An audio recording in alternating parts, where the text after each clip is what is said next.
Oremos.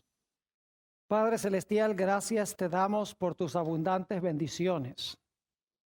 Te damos gracias, Padre, porque nos has dado tu palabra, donde podemos entender exactamente lo que está pasando en el mundo, para que nada nos tome por sorpresa. Pedimos al estudiar este tema tan importante que tu Espíritu Santo nos acompañe. Te pedimos que abras nuestras mentes y corazones para recibir la semilla de la verdad, para que pueda germinar, crecer y producir fruto para tu honra y tu gloria. Te lo pedimos en el precioso nombre de tu Hijo, Cristo Jesús. Amén. Nuevamente quiero saludar a todos los que están viendo este programa vía satélite en la pantalla de televisión o donde quiera que se encuentren. También quiero darle un saludo muy cordial a todos los que han venido aquí al local con el fin de estudiar este tema tan importante que se titula Un cataclismo peor que Katrina. Yo creo que no necesito explicarles qué es Katrina. Es ese huracán terrible que azotó el área del sureste de los Estados Unidos, que inundó la ciudad de Nueva Orleans y mató a más de 1,000 personas. Un desastre que destruyó prácticamente a una ciudad completa. Pero hoy queremos estudiar un cataclismo o una catástrofe mucho más grande que la catástrofe que se realizó en Nueva Orleans. Me refiero al gran diluvio universal en los días de Noé. Ahora, yo quisiera comenzar en Génesis el capítulo 3 y el versículo 15 para colocar el marco de lo que vamos a estudiar en nuestro tema de hoy. El libro de Génesis, el capítulo 3 y el versículo 15. Aquí Dios le está hablando a Satanás. Jesús le está hablando a Satanás. Satanás ha vencido a Adán y Eva, pero Dios le va a decir a Satanás: yo voy a mandar una simiente al mundo y esa simiente te va a hacer la guerra. En el proceso de la guerra tú le vas a herir a la simiente en el calcañar, pero él te va a dar una herida mortal en la cabeza. Dice en Génesis 3:15: y pondré enemistad entre ti y la mujer, y entre tu simiente y la simiente suya. Esta, es decir, la simiente de la mujer, te herirá en la cabeza y tú le herirás a la simiente de la mujer en el calcañar. Ahora, como hemos estudiado, cuando Satanás escuchó estas palabras, él se propuso de que no iba a permitir que viniera esa simiente.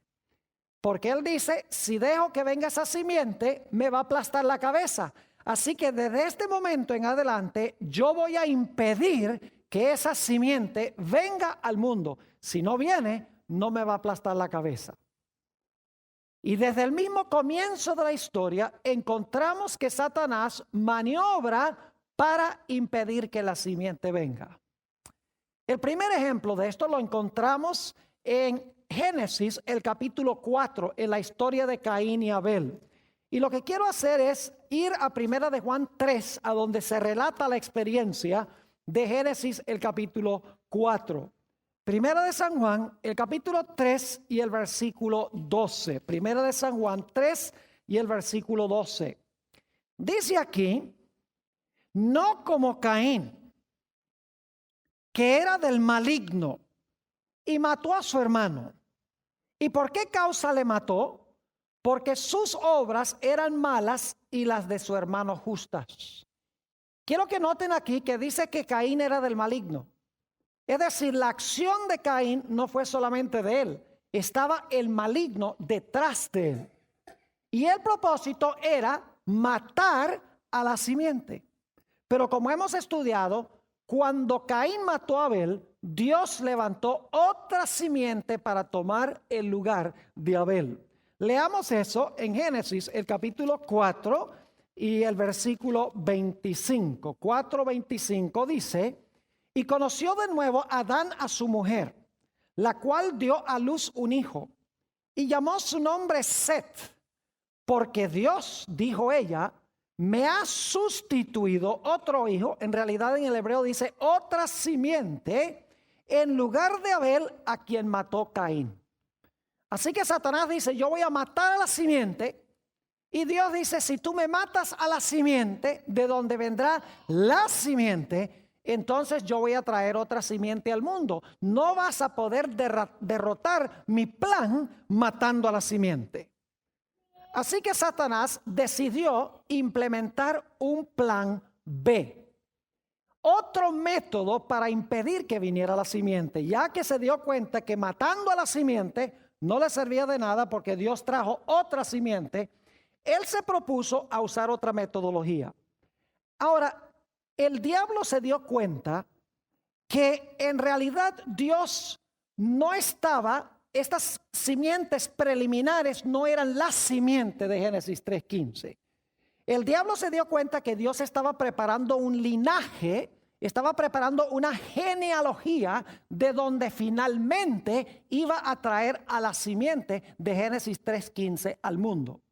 Así que Satanás dice, bueno, no puedo matar a la simiente porque Dios trae otra simiente cuando mato una, así que voy a usar otro método. Lo que voy a hacer es procurar corromper el linaje, para que el linaje pierda su identidad, para que se corrompa. Y de esa manera, si puedo interrumpir el linaje, entonces de ese linaje no va a venir ningún Mesías, no va a venir la simiente prometida. Así que el diablo se propuso a implementar un segundo plan. Podríamos decirle el plan B. Ahora, antes de hablarles del plan B, necesito leer un pasaje que encontramos en Mateo, el capítulo 24 y los versículos 37 al 39. San Mateo, el capítulo 24 y los versículos 37 al 39. Algunos se preguntarán, pastor, ¿por qué estamos estudiando esta noche la historia del diluvio? Sencillamente porque el Señor Jesucristo, vamos a encontrar, dijo que la historia del diluvio es una ilustración de lo que va a pasar al final de la historia del mundo. Es decir, el diluvio es un evento histórico, pero también es una profecía. Si podemos entender lo que sucedió allá, vamos entonces a entender lo que va a suceder al final de la historia. Fíjense cómo Jesús enseñó esto en San Mateo 24 y el versículo 37. Mas como en los días de Noé, así será la venida del Hijo del Hombre. ¿Captaron eso? Como fue allá, así será. Versículo 38. Porque como en los días antes del diluvio estaban comiendo y bebiendo, casándose y dando en casamiento, hasta el día en que Noé entró en el arca, y no entendieron hasta que vino el diluvio y se los llevó a todos. Y ahora escuchen, así será también la venida del Hijo del Hombre. Es decir, el Señor Jesucristo declaró que lo que pasó en los días de Noé va a suceder de nuevo al final de la historia. Así que si entendemos lo que pasó allá, vamos a entender lo que va a pasar al final de la historia. Ahora vamos a hablar un poco del plan B de Satanás. El plan A era matar a la simiente. No le funcionó muy bien. Así que Satanás dice, lo que voy a hacer es corromper el linaje de donde va a venir el Mesías. Vayan conmigo a Génesis, el capítulo 6, y vamos a leer los versículos 1 al 4. Génesis, el capítulo 6 y los versículos 1 al 4.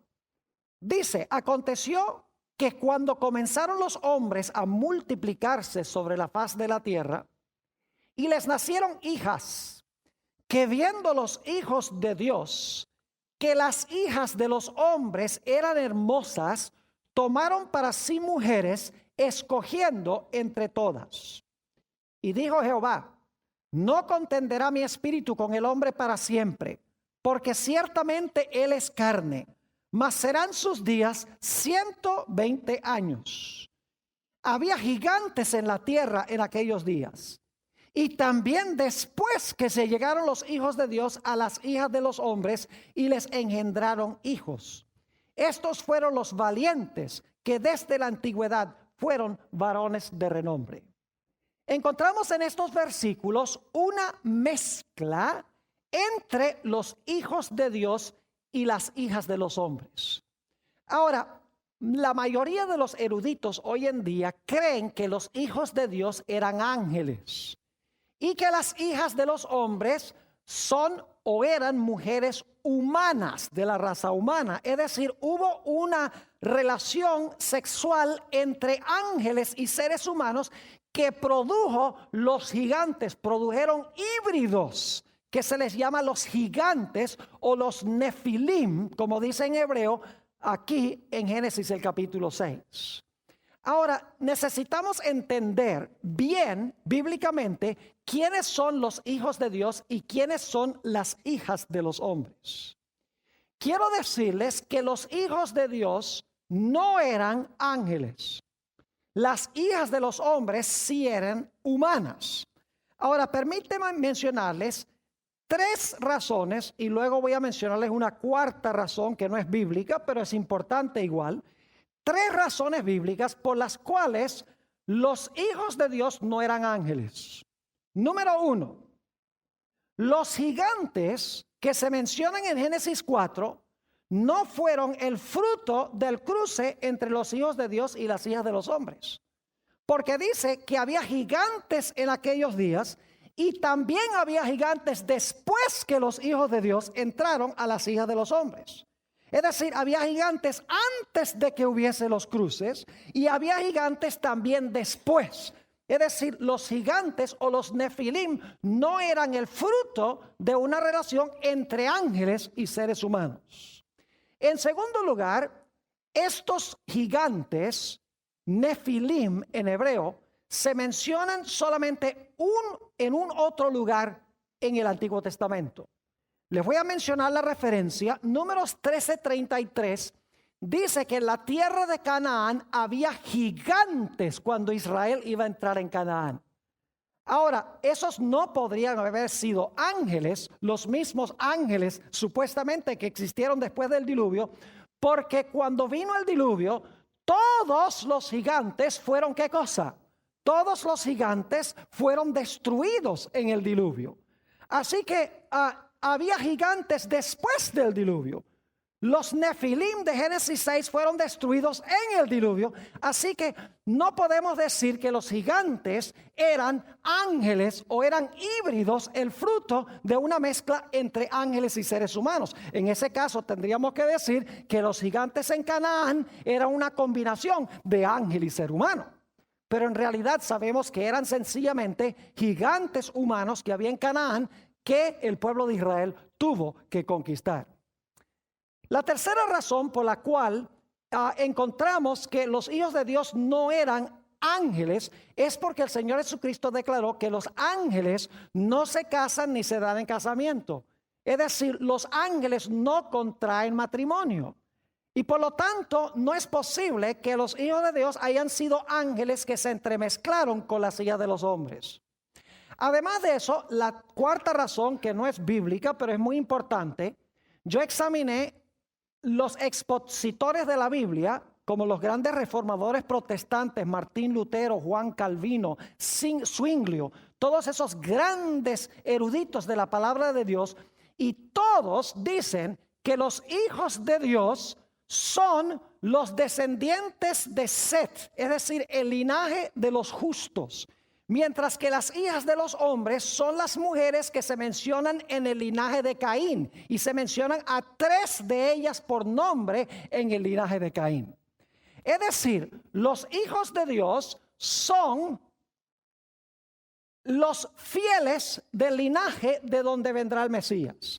Las hijas de los hombres representan las malvadas mujeres que están en la genealogía de Caín. Ahora ustedes dicen, Pastor Borg, ¿cómo sabemos eso? Bueno, hay varias razones. En primer lugar, tenemos que mirar el contexto. En Génesis 4 está la genealogía de Caín. En Génesis 5 está la genealogía de Set, que es la genealogía de los justos, el linaje de los justos. Y luego Génesis 6 comienza hablando de hijos de Dios e hijas de los hombres. Fíjense qué interesante. Génesis 4 el linaje de Caín, de los malos. Génesis 5, el linaje de Set, el linaje de los buenos. Y luego Génesis 6 habla de la mezcla entre hijos de Dios e hijas de los hombres. Es decir, los hijos de Dios son los del linaje de Set, mientras que las hijas de los hombres son las mujeres en el linaje de Caín. Además de eso, hemos visto que en el libro de Génesis se habla de dos simientes. Se habla de la simiente de Satanás y de la simiente de la mujer. Se habla de los hijos de Dios y las hijas de los hombres. Se habla de Isaac e Ismael. Se habla de Jacob y de Esaú. En cada caso, las dos simientes son seres humanos. No son el fruto de una relación entre un ángel y un ser humano. Las dos simientes son simientes humanas. La única diferencia es que una simiente tiene el carácter de Satanás y la otra simiente tiene el carácter de Dios. Es decir, en Génesis, la batalla entre las dos simientes es la batalla entre los seguidores de Satanás y los seguidores de Dios. Además de eso, en el resto de la Biblia, la expresión hijos de Dios se refiere a los que han recibido a Jesús y se han convertido al Señor. Note lo que dice, por ejemplo, en Romanos el capítulo 8 y el versículo 14. Romanos el capítulo 8 y el versículo 14. Dice aquí lo siguiente: porque todos los que son guiados por el Espíritu de Dios, estos son ¿qué? Estos son hijos de Dios. ¿Quiénes son los hijos de Dios? Los que son guiados ¿por quién? Por el Espíritu de Dios. Y varias veces en el Nuevo Testamento se usa la expresión hijos de Dios para hablar de los que son fieles al Señor. Es decir, tenemos varias razones. En primer lugar, el contexto inmediato de Génesis 4 y 5. En segundo lugar, la idea de las dos simientes en Génesis. En tercer lugar, el significado bíblico de la expresión los hijos de Dios. Y también tenemos lo que dicen los eruditos, que es que los hijos de Dios son los conversos y las hijas de los hombres eran las mujeres malvadas de la genealogía de Caín. Es decir, que cuando dice que se entremezclaron los hijos de Dios con las hijas de los hombres, está diciendo que los conversos, los que eran fieles a Dios, empezaron a casarse con las que pertenecían a la genealogía de los impíos. Empezaron a entremezclarse. Y el resultado fue gigantes. No solamente gigantes en estatura, sino gigantes para hacer el mal. Porque cuando se mezcla el bien y el mal, el resultado es terrible. Por eso Dios le dijo a Israel que no se entremezclara con las naciones de Canaán. Ahora, yo pregunto, ¿por qué quería Satanás entremezclar los hijos de Dios o el linaje de los fieles con el linaje de los infieles? Porque estaba implementando el plan ¿qué? El plan B. Él dice, si yo logro que los descendientes de Caín se entremezclen con los descendientes de Set, los descendientes de Set van a perder su ¿qué? Van a perder su identidad. Y mi linaje se va a tragar el linaje de los hijos de Dios. ¿Y saben que casi sucede así? Yo pregunto, ¿cuántas personas creen ustedes que vivían en este mundo el día antes del diluvio? ¿1,000? ¿5,000? ¿1,000,000? Mis queridos amigos, no cabe duda de que en este mundo había millones de personas antes del diluvio. Entre la creación y el diluvio pasaron 1,656 años. En un mundo donde no había escasez de recursos naturales. En un mundo donde prácticamente no existía la enfermedad. En un mundo a donde Dios había dicho que debían fructificar y multiplicar y llenar la tierra. En un mundo a donde los hombres vivían hasta tener casi 1,000 años. ¿Cuántos hijos puede tener un hombre de 1,000 años? Casi 1,000 años, porque Matusalén murió de 969 años. Imagínense que cuando llegaban a los 400 años todavía eran teenagers. Todavía están un poquito más allá de la adolescencia. Podían tener muchísimos hijos, no había infertilidad. Es decir, no cabe duda que había millones de personas en el mundo el día antes del diluvio. Porque la Biblia dice que toda la tierra estaba llena de violencia, toda la tierra estaba habitada. Y sin embargo, escuchen lo aterrador. De los millones que habitaban sobre el planeta Tierra, ¿cuántos permanecieron fieles a Dios?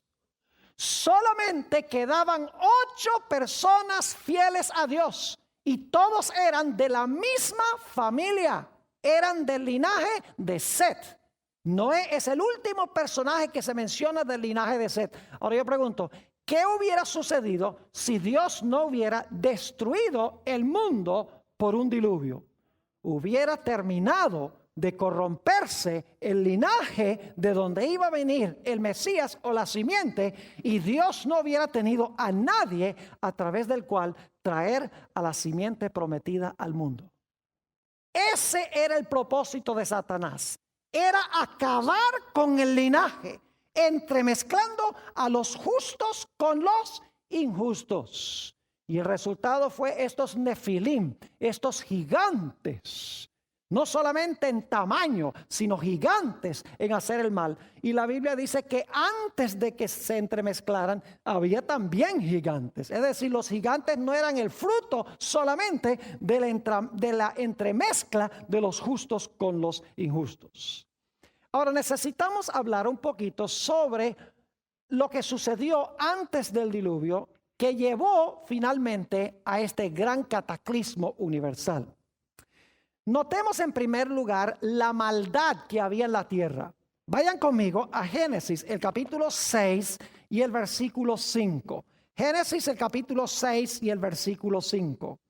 Dice, y vio Jehová que la maldad de los hombres era mucha en la tierra, y que todo designio de los pensamientos del corazón de ellos era de continuo solamente el mal. Fíjense las expresiones que se usan. Mucha en la tierra maldad. Dice, todo designio de los pensamientos del corazón de ellos era de continuo solamente el mal. Y fíjense cuál fue el resultado de esto. Versículo 11. Y se corrompió la tierra delante de Dios. Y estaba la tierra llena de ¿qué? De violencia. Y miró Dios la tierra, he aquí que estaba corrompida, porque toda carne había corrompido su camino sobre la tierra. ¿En qué condición estaba la tierra antes del diluvio? Prácticamente, completamente ¿qué? Corrompida por el pecado y llena de violencia. Y por lo tanto Dios dice, yo voy a destruir al planeta Tierra. Pero Dios nunca destruye una civilización sin primero enviar un mensaje de advertencia. Y por lo tanto Dios levantó a un hombre llamado Noé para proclamar su mensaje de advertencia a ese mundo, de que iba a ser destruido por la iniquidad que ellos tenían. Quiero que noten lo que dice en 2 de Pedro, el capítulo 2 y el versículo 5 sobre este predicador. 2 de San Pedro, el capítulo 2 y el versículo 5. Dice aquí, y si no perdonó al mundo antiguo, sino que guardó a Noé, escuchen bien, pregonero de justicia, es decir, predicador de justicia, el que proclamó la justicia, con otras 7 personas, trayendo el diluvio sobre el mundo de los impíos. ¿Qué fue lo que proclamó o pregonó Noé? Pregonó que era necesario tener ¿qué? Justicia.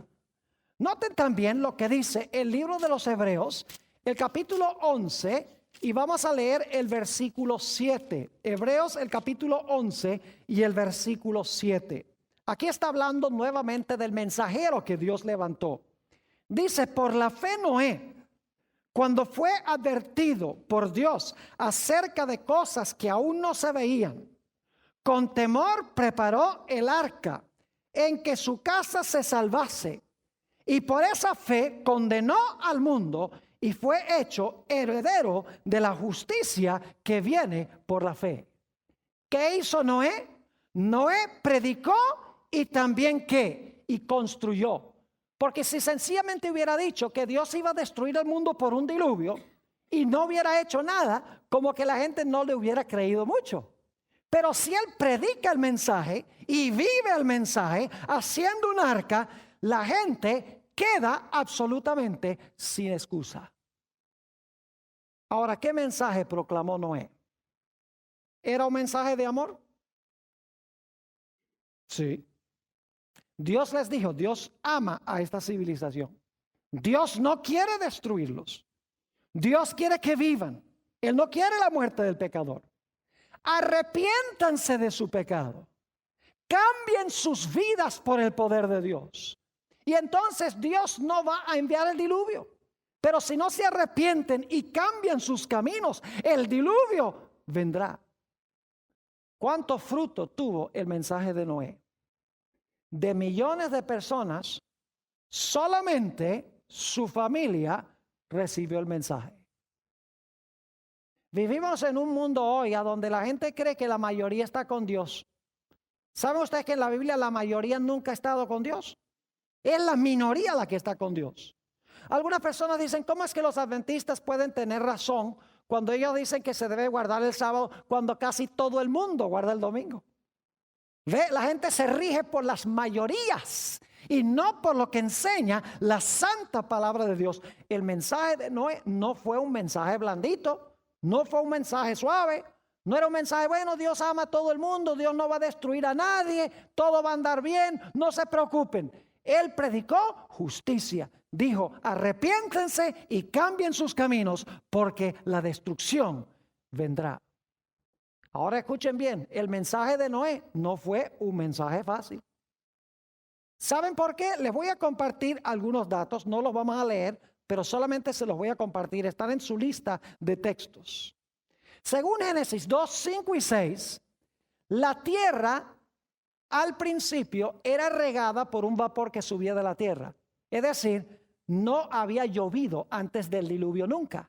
La tierra no era regada por lluvia, sino que era regada por un vapor que subía de la tierra. Génesis 2, 5 y 6.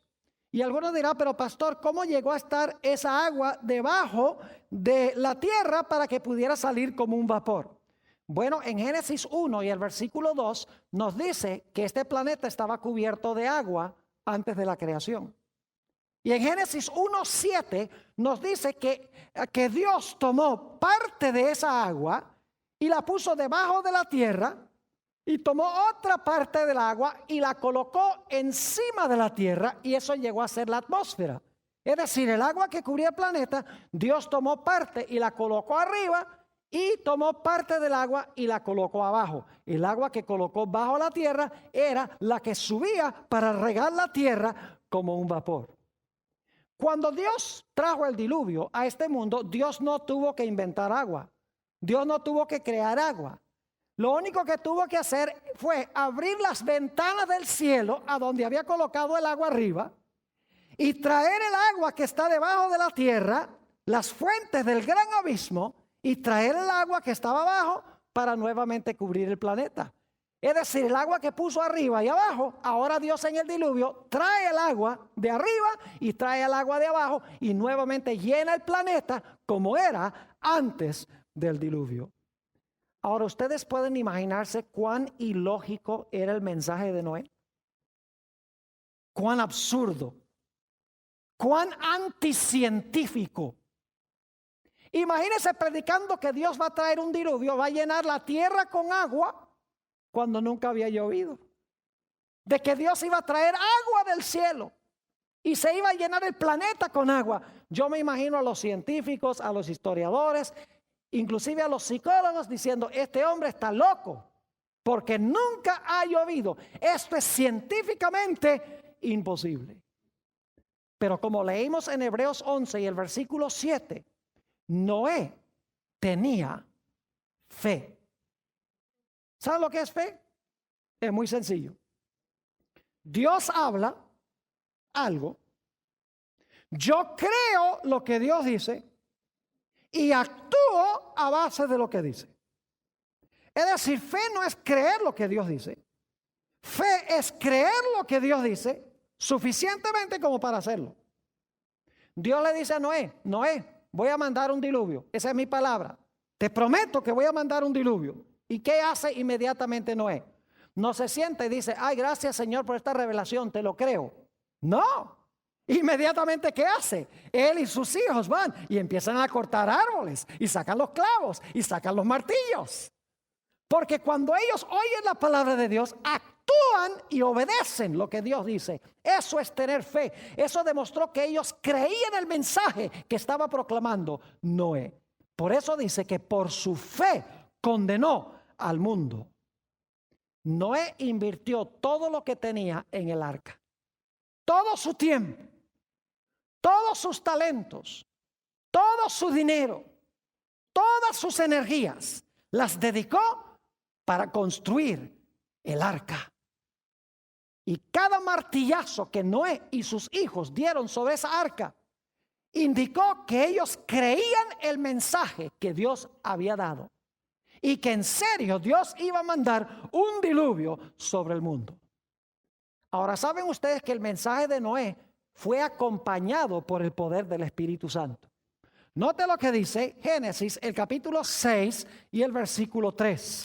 Génesis, el capítulo 6 y el versículo 3.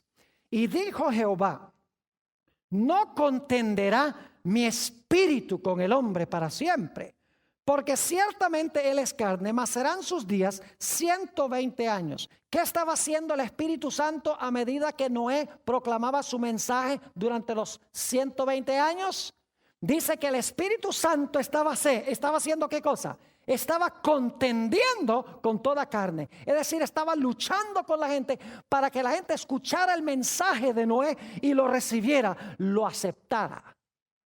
Es decir, el mensaje de Noé no fue solamente un mensaje aislado de él, sino cuando proclamó el mensaje, lo proclamó con poder porque iba con la convicción del Espíritu de Dios.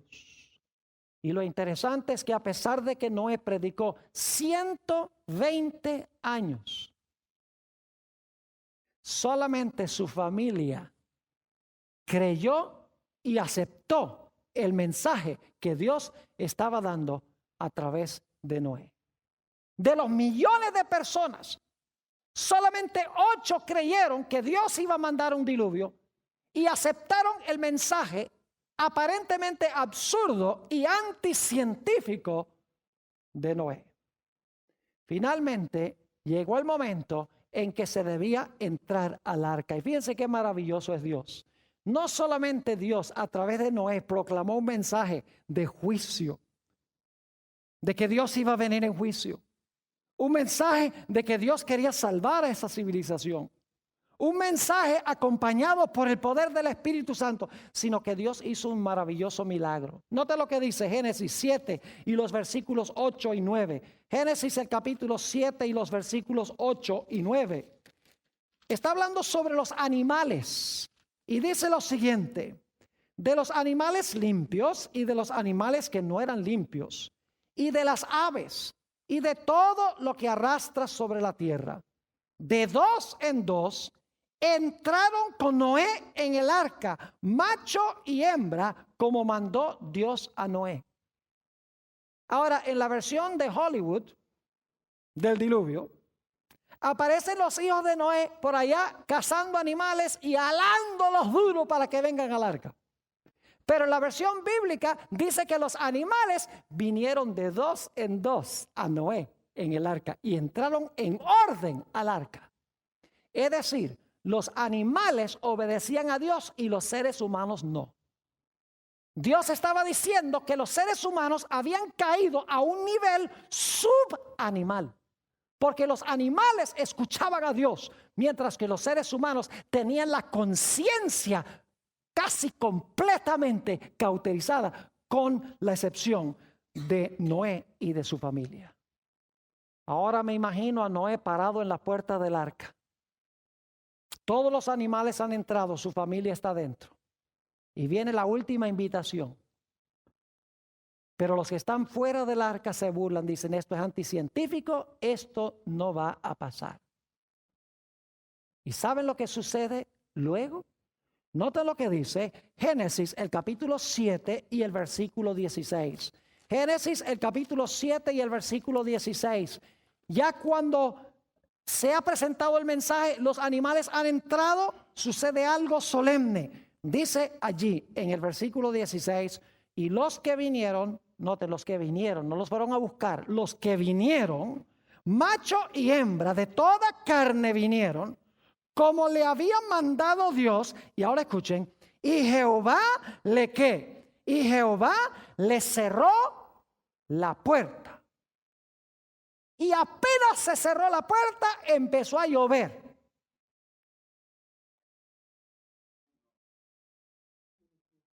Ah, no, si están despiertos, ¿ah? Y los que están viendo vía satélite, están despiertos. Empezó a llover el momento que se cerró la puerta. No, ¿cuánto tiempo pasó? Vamos a leerlo. Génesis, el capítulo 7 y el versículo 10. Génesis, el capítulo 7 y el versículo 10. Algo muy interesante sucedió. La puerta se cerró, pero no cayó la lluvia enseguida. Dice en el versículo 10. Y sucedió que al séptimo día, las aguas del diluvio vinieron sobre la tierra. ¿Cuánto tiempo pasó entre cuando se cerró la puerta y cuando empezó a llover? Pasaron 7 días. Yo pregunto, durante esos 7 días, ¿los justos estaban vivos dentro del arca? ¿Los impíos también estaban vivos? Claro que sí. ¿Los salvos estaban salvos? ¿Y los perdidos estaban perdidos? Claro que sí. Vivos. Pero el destino ya había sido decidido cuando la puerta ¿qué? Cuando la puerta se cerró. Es decir, los impíos no se perdieron cuando empezó a llover. Los impíos se perdieron cuando Noé terminó de predicar y la puerta fue cerrada por Dios. Ahora yo quiero que ustedes se imaginen qué habrá pasado. ¿Ustedes creen que la fe de Noé y su familia fue severamente probada? Imagínense ustedes, pasa un día, nada, 2 días, nada, 3 días, nada, 4 días, nada, 5 días, nada, 6 días, nada. Yo me imagino que Noé y su familia estarían pensando, ¿será que le entendimos mal a Dios? ¿Será que Dios no va a cumplir su palabra? Posiblemente preocupados. Es decir, su fe fue severamente probada. ¿Cómo creen ustedes que reaccionaron los que estaban afuera? Cada día se volvieron más violentos, cada día más seguros de sí mismos, cada día diciendo, ve ese loco con su familia y con todos esos animales ahí en ese barco. Y cada día se volvieron peores y peores los de afuera, gritándole a los de adentro, y los de adentro preocupados porque no sucedía nada. Es decir, la fe de Noé y su familia fue severamente probada. Pasaron por un tiempo de angustia, podríamos decir, antes de que viniera la destrucción, después que se cerró la puerta. Pero luego entonces pasó lo que había sido profetizado. Génesis, el capítulo 7 y el versículo 11. Génesis, el capítulo 7 y el versículo 11. El año 600 de la vida de Noé, en el mes segundo, a los 17 días del mes, aquel día fueron rotas todas las fuentes del grande abismo y las cataratas de los cielos fueron abiertas. El agua que Dios había colocado bajo la tierra y arriba en el cielo, ahora Dios baja el agua y sube el agua y llena el planeta como estaba antes de la creación. Es decir, el mundo vuelve a la condición en la cual se encontraba antes de la creación. ¿Sabe lo que es interesante? El Antiguo Testamento usa una palabra especial para el diluvio en los días de Noé. No lo usa para ningún otro diluvio en el Antiguo Testamento. Solo para el diluvio en los días de Noé. La palabra es la palabra Mabul. Hay muchas palabras en el Antiguo Testamento hebreo que hablan de un diluvio, pero este diluvio tiene una palabra especial. Y lo mismo el diluvio en el Nuevo Testamento. El diluvio en los días de Noé, en el Nuevo Testamento se usa la palabra cataclismos. El único diluvio en el Nuevo Testamento que usa esa palabra. Todos los otros diluvios que se mencionan en el Nuevo Testamento usan la palabra pótamos. Solo para el diluvio en los días de Noé se usa la palabra cataclismos. Es decir, fue una catástrofe global.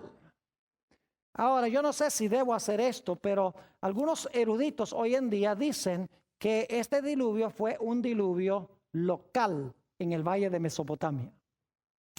Yo tengo aquí una lista, no puedo compartirlos todos porque el tiempo apremia, que indican que este fue un diluvio global, fue un diluvio universal.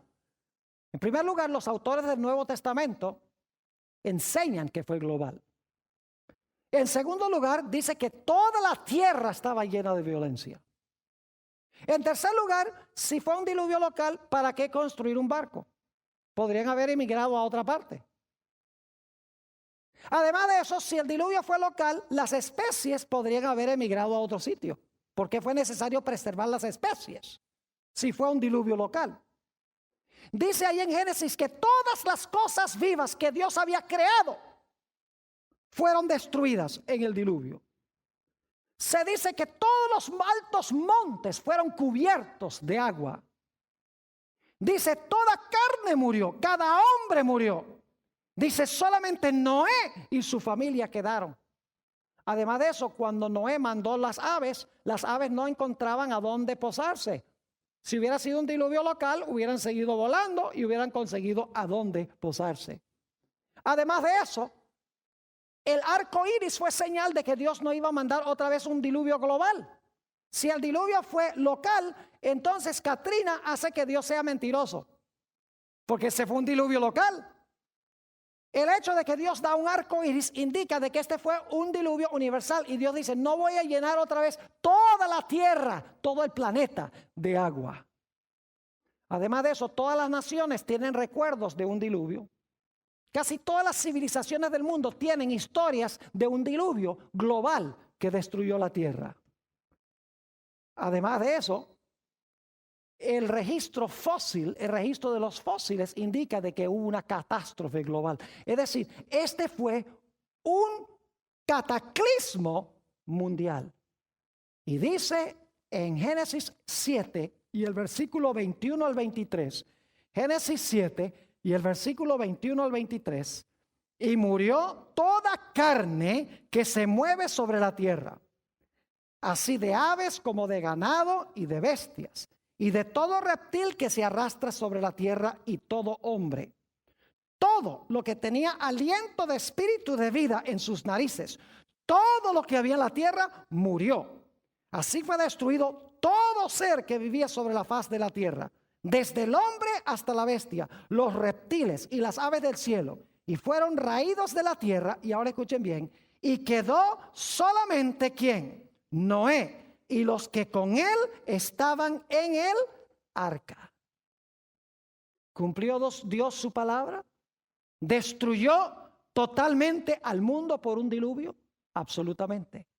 Ahora yo pregunto, ¿dónde estaba Satanás durante el diluvio? Todos los impíos, ¿qué pasó con todos los impíos? Todos los impíos se murieron. ¿Y los justos a dónde estaban? Sanos y salvos dentro del arca. ¿Satanás murió? No. Satanás fue obligado a permanecer aquí en el planeta. En el libro Patriarcas y Profetas, que es uno de mis mejores favoritos comentarios del Antiguo Testamento, en la página 88 dice esto: el mismo Satanás, obligado a permanecer en medio de los revueltos elementos, temió por su propia existencia. Es decir, le tocó a Satanás quedar atado en un mundo completamente destruido por el diluvio y sin tener a nadie de los suyos con él, porque todos estaban ¿qué? Porque todos estaban muertos. Y después que Noé y su familia salieron del arca, salieron a un mundo que había sido completamente limpiado del pecado y los pecadores. Ahora, ¿saben ustedes que todo este panorama que yo les he pintado de Génesis se va a repetir de nuevo?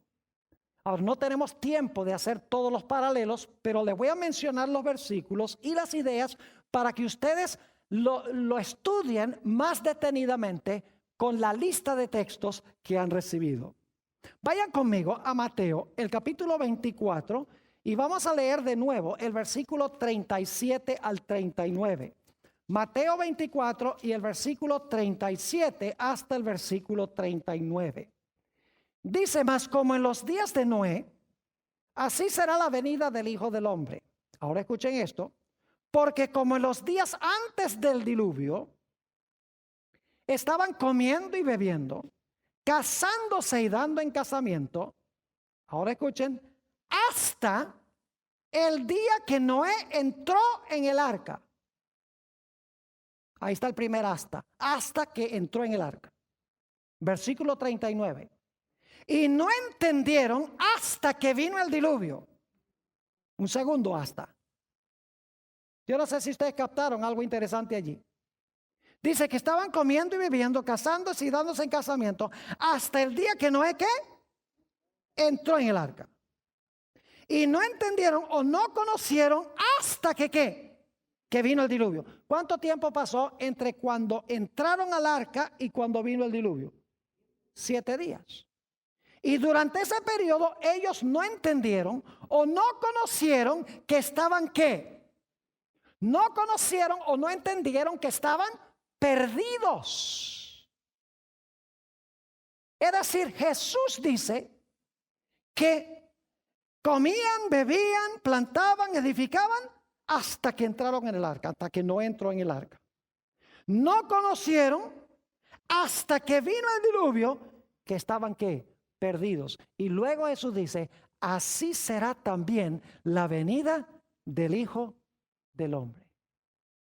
Entonces yo pregunto, ¿lo que pasó en los días de Noé va a pasar de nuevo? Inclusive el hecho de que se va a cerrar la puerta y va a pasar un tiempo en que los perdidos no saben que están perdidos antes de que venga la destrucción. Claro que sí. Ahora vamos a hacer rápidamente el paralelo con lo que va a pasar al final de la historia. Yo pregunto, ¿Dios nos dice a nosotros hoy que no nos unamos en yugo desigual con los incrédulos? Lo que estaban haciendo antes del diluvio, estaban entremezclándose los fieles con los infieles, los hijos de Dios con las hijas de los hombres. Dios dice: no os unáis ¿en qué? En yugo desigual con los incrédulos. ¿Qué pasa cuando nos unimos en yugo desigual con los incrédulos? Los que creen no se ganan a los que no creen, sino que los que no creen arrastran a los que creen. Y Satanás quiere al final de la historia que los justos se entremezclen con las costumbres de los injustos y con las costumbres del mundo, para que el pueblo de Dios pierda su identidad. Y como en los días de Noé, no quede nadie del lado de Dios. El diablo está haciendo lo mismo. Yo pregunto, ¿el mundo al final de la historia va a estar en una condición muy semejante a la condición en que estaba en los días de Noé? Lean el catálogo de pecados que se mencionan en Segunda de Timoteo. Segunda de Timoteo, el capítulo 3. Y lo voy a leer rápidamente. Segunda de Timoteo, el capítulo 3. Y empezando en el versículo 1. También debes saber esto, que en los postreros días, fíjense, los postreros días vendrán tiempos peligrosos. Porque habrá hombres amadores de sí mismos, avaros, vanagloriosos, soberbios, blasfemos, desobedientes a los padres, ingratos, impíos, sin afecto natural, implacables, calumniadores, intemperantes, crueles, aborrecedores de lo bueno, traidores, impetuosos, infatuados, amadores de los deleites más que de Dios. ¿Estamos viviendo en esa clase de mundo hoy? Claro que sí. Y sin embargo dice que tendrán, ¿qué cosa? La apariencia de la piedad, pero negarán la eficacia de ella. A estos evita. El mundo está ahora en la condición en la cual se encontraba antes del diluvio. Yo pregunto, ¿Dios va a venir a destruir este mundo como lo hizo en los días de Noé? Claro que sí. ¿Pero va a destruir el mundo sin antes dar un mensaje de advertencia? No. Ustedes pueden leer ese mensaje de advertencia en Apocalipsis el capítulo 14, donde desciende un ángel del cielo que tiene el evangelio eterno para predicarlo a los que moran en la tierra, a toda nación, tribu, lengua y pueblo. Y que dice en alta voz: temed a Dios y dadle gloria, porque ¿qué? Porque la hora de su juicio ha llegado. Y adorad a aquel que hizo el cielo, la tierra, el mar y las fuentes de las aguas. Es decir, Dios envía al mundo un mensaje poderoso para avisarle al mundo que ha llegado la hora del juicio y que pronto vendrá la destrucción. Yo pregunto, ¿ese mensaje irá acompañado del poder del Espíritu Santo? Escuchen bien lo que les voy a decir, no tenemos tiempo de leerlo. Pero inmediatamente después del mensaje del tercer ángel, porque son 3, inmediatamente después que se presentan los mensajes de los 3 ángeles, que es el último mensaje de Dios al mundo, se ve una escena a donde el Hijo del Hombre está sentado sobre una nube y tiene en su mano una hoz aguda y va a cosechar la tierra, porque la mies está madura y porque las uvas están maduras. ¿Saben ustedes qué era lo que maduraba la cosecha en los tiempos bíblicos? Lo que maduraba la cosecha era la lluvia tardía, que representa el Espíritu Santo. Es decir, los mensajes de los 3 ángeles van acompañados del poder del Espíritu Santo y van a hacer lo mismo que hizo el mensaje de Noé en los días antes del diluvio. Van a polarizar el mundo. Algunos van a recibir el mensaje, otros van a rechazar el mensaje. La mayoría lo va a rechazar. La minoría los va a aceptar. La mayoría va a decir que el pueblo de Dios está loco. Que el pueblo de Dios, cuando dice que Cristo va a venir en las nubes, que eso es imaginario, que eso no va a pasar. Pero el pueblo de Dios seguirá predicando. Y el mundo se va a polarizar en 2 grupos como resultado del mensaje acompañado del poder del Espíritu Santo. Yo pregunto, cuando termine de predicarse el mensaje, ¿se va a cerrar la puerta? Y ustedes conocen en la parábola de las 10 vírgenes. Dice que cuando el esposo vino, la puerta se ¿qué? La puerta se cerró.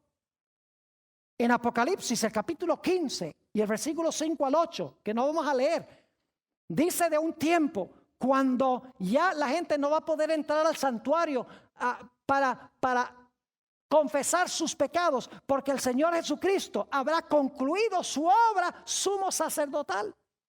Y en Apocalipsis 22:11 dice que cuando Jesús cierre su ministración, cuando se termine de predicar con el poder del Espíritu Santo, dice que el que es injusto va a seguir siendo injusto. El que es sucio va a seguir ensuciándose. El que es santo va a seguir santo. Y el justo va a seguir justo. Es decir, la puerta de la oportunidad se va a cerrar. Y yo pregunto, después que se cierre la puerta, ¿enseguida va a venir la destrucción? No. La Biblia dice que después que se cierre la puerta, vendrá un tiempo de aflicción cual no se ha visto nunca jamás en la historia del planeta Tierra. Lo dice en San Mateo 24, 21 y 22. ¿Creen ustedes que la fe del pueblo de Dios será severamente probada durante ese periodo? Parecerá que Dios ha abandonado a su pueblo. Pero el pueblo de Dios continuará siendo fiel a Dios, confiará en Dios, mientras que los mundanos cada día se van a volver más y más violentos y altaneros en contra del pueblo de Dios.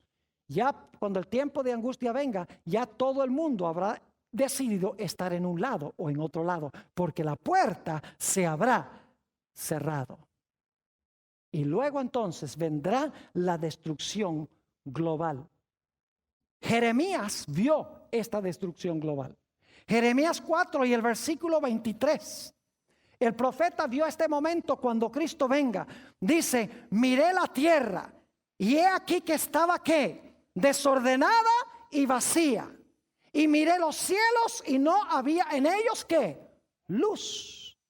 Es decir, cuando Cristo venga, la tierra va a volver a la condición de desorden que tenía antes de la creación y que tenía cuando vino el diluvio.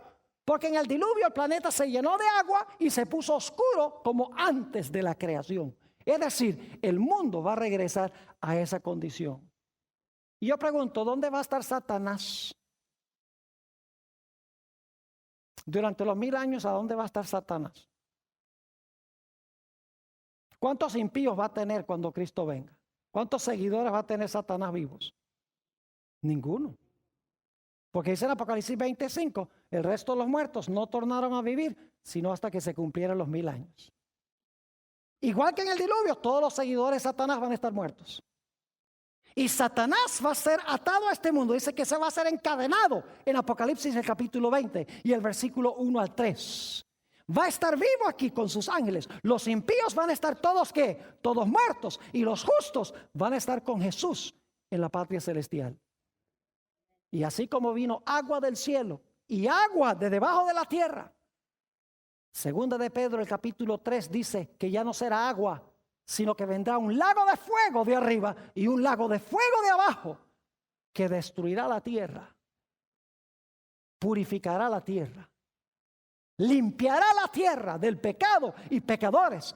Y entonces Dios hará un cielo nuevo y una tierra nueva a donde habita la justicia. ¿Qué debemos hacer en preparación? Ustedes tienen los versículos, solamente resumo. Jesús viene pronto. Jesús dijo que debemos velar. Segundo lugar, debemos orar. En tercer lugar, debemos trabajar con amor por otros, compartir nuestro alimento, compartir nuestra ropa, etc. Debemos estar listos. Debemos usar nuestros talentos para gloria de Dios y debemos ocuparnos hasta que Él venga. Esta presentación fue brindada por Audioverse, una página web dedicada a esparcir la palabra de Dios a través de sermones gratuitos y mucho más.